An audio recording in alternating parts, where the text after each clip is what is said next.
પુરુષોત્તમ માસમાં ગીતા સાંભળવાથી મન શાંત રહે છે, ઘરમાં સુખ સમૃદ્ધિ આવે છે અને દરિદ્રતા દૂર થાય છે. જય શ્રી કૃષ્ણ મિત્રો. ભાગવત ગીતા અધ્યાય 2. પ્રલયને અંતે જ્યારે સૃષ્ટિના સર્વ જીવાત્મા કર્મ બીજો સાથે માં પ્રકૃતિએ પરમાત્માના વિગ્રહોમાં પ્રવેશ કર્યો ત્યારે માત્ર જળ જ બાકી રહ્યું અને પરમ બ્રહ્મ કેવળ ચેતન સ્પંદિત થયું હતું. તેને તત્વવેતાઓ પ્રભુની યોગ નિદ્રાનો કહે છે. જ્યારે પરમાત્માએ યોગ નિદ્રાનો ત્યાગ કર્યો ત્યારે પોતાના અંશ સ્વરૂપ જીવાત્માને તેના કર્મોમાંથી મુક્ત કરવા માટે ચિંતન કર્યું કે નવી સૃષ્ટિ કર, હું અનેક રૂપ વિસ્તરું. આટલું વિચારતાની સાથે જ પુરુષ પરમાત્મા અને તેની ક્રિયા શક્તિ તેમાં પ્રકૃતિના અદ્વૈતમાંથી દ્વૈતનો ભાસ થયો. હકીકતમાં તો શક્તિ અને શક્તિવાન જુદા કેવી રીતે હોઈ શકે? પરમાત્માના આ સૃષ્ટિ સંકલ્પને સાકાર કરવા ભગવતીમાં પ્રકૃતિએ કટિબદ્ધ થઈને પ્રશ્ન કર્યો, હે પ્રભુ, મારે શું કરવાનું છે?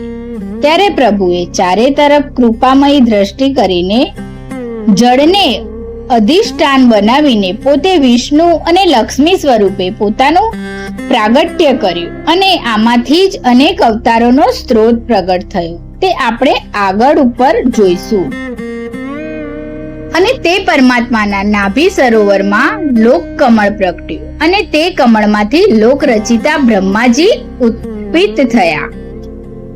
આ સૂચવે છે કે આપણે સૌનો પરમાત્મા સાથે નાળનો સંબંધ છે અને તેથી જ આપણે તેમના અંશો છીએ.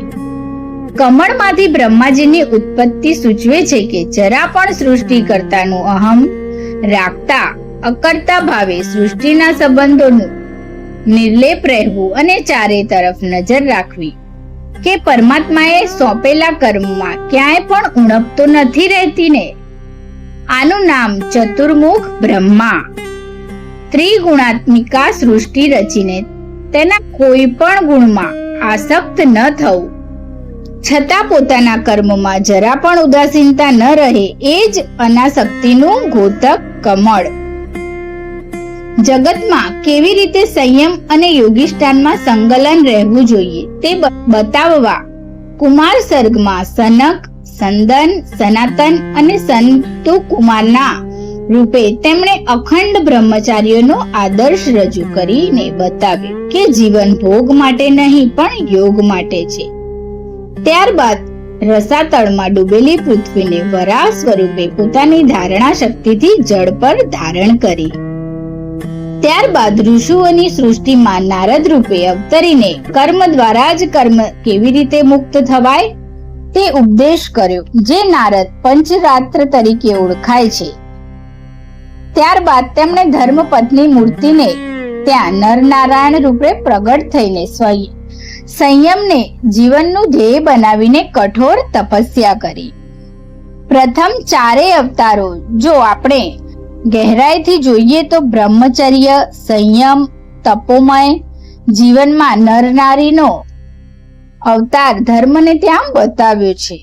એ જ બતાવે છે કે નર એ નારાયણનો જ અંશ છે, માટે તપસ્વી જીવન જ નરને નારાયણ તરફ જવાનું ઘોતક છે. બાકીની અવતાર લીલાઓ અનુક્રમે આવશે તેમ જોઈશું, કારણ કે તમામ લીલાઓમાં પ્રભુએ કર્તવ્યનિષ્ઠ રહીને પોતાનું અવતાર કાર્ય કેવી રીતે સિદ્ધ કર્યું છે તેનો ઉપદેશ છે. તેમણે સતયુગથી લઈ કળિયુગના અંત પર્યંતનો ભગવાનના જુદા જુદા સ્વરૂપના અવતારોનો પ્રસ્તાવ મૂક્યો છે. ભગવાન વેદવ્યાસે ભાગવત પુરાણ રચીને પોતાના નિર્લભ પુત્રને સદા માત્ર પરમાત્માના આરાધનામાં જ શ્વાસોશ્વાસ લેતા હતા તેવા શુક્ર મુનિને તેમના અધિકારી સમજીને સાંગોપાંગ ભણાવ્યું અને શુક મુનિએ ઉત્તરા અભિમન્યુના પુત્રને શ્રોતાઓમાં શ્રેષ્ઠ પરીક્ષિતને સંભળાવીને તેને મૃત્યુમય સંસારમાંથી 7 દિવસમાં મુક્તિ અપાવી.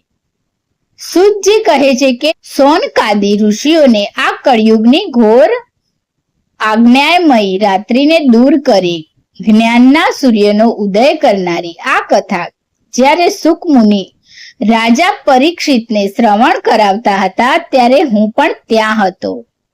માટે લોક કલ્યાણના હિતાર્થે જ જ્ઞાન શસ્ત્ર માંડ્યું છે, તેનું હું તમને શ્રવણ કરાવીને કૃતાર્થ થઈશ.